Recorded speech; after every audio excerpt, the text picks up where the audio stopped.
What's going on, everyone? Welcome to Full Send SRT. My name's Caden, and today we're going to be talking about the main differences between the Jeep SRT and the Jeep Trackhawk. Stay tuned.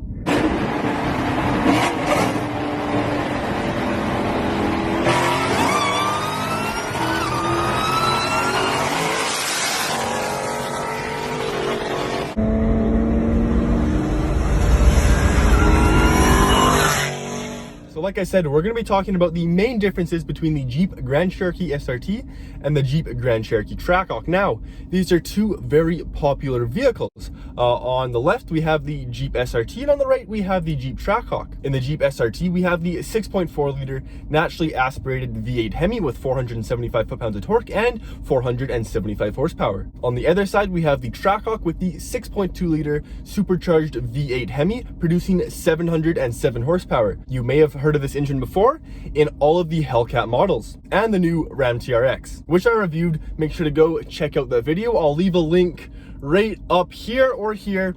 Either or, it should be up right now. Now, like I said, these vehicles are very sought after. There's actually a shortage of them right now.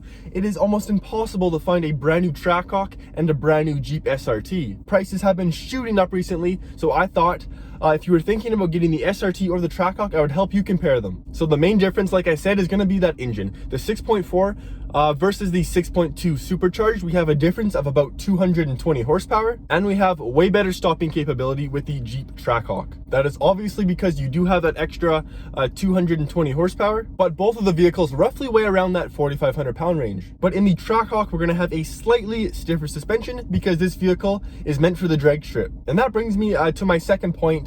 When comparing the Jeep SRT and the Trackhawk, they are both great daily drivers. That is because we do have 5 seats. You can throw your snowboard, you can throw a boat on top, you can throw the kids in the back, take them to school, hit the drag strip, go get groceries. These vehicles are so practical for everyday driving. Also, as you can see here, the Jeep SRT has fog lights as opposed to the Trackhawk not having fog lights. This is purely because the Trackhawk needs to suck in that extra air for the supercharger. All these vents on the Trackhawk are functional. Along with the SRT, we have the big 2 hood vents, but they are all functional, which is really nice to see. I hate when you pay upwards of $100,000 for a vehicle and all the vents are fake. Now, for my third point about the differences between the SRT and the Trackhawk is going to be the yellow to red calipers. The SRT has red calipers and the Trackhawk has yellow calipers, which isn't really a big deal. Anyone can paint their SRT calipers yellow. One of the biggest giveaways between the SRT and the Trackhawk is going to be that supercharger line, and it's going to be the quad exhaust in the back of the Trackhawk. As you can see here, my SRT only has 2 exhaust pipes as opposed to the Trackhawk having 4. Also, you'll notice that the back diffuser part, right in between the exhaust pipes where the tow hitch usually is, on the SRT it says SRT, but on the Trackhawk it doesn't say anything, which I think is kind of weird, but we're just gonna have to live with it. Jeep kind of did something weird where they disassociated the SRT with the Trackhawk. On the Trackhawk, you won't really see any SRT badges, as opposed to the SRT having literally SRT on the steering wheel, on the door sill, and on the back diffuser area. On the Trackhawk, the steering wheel will just say Jeep. The door sill will not say SRT or Trackhawk, it'll just say supercharged. And there's no decal on the back besides the Trackhawk logo on the bottom of the trunk. Make sure to not get that confused with Trailhawk, because the Trailhawk has the exact same logo but just says Trailhawk instead of Trackhawk. I think they really messed up with that one. But it's not really a big deal.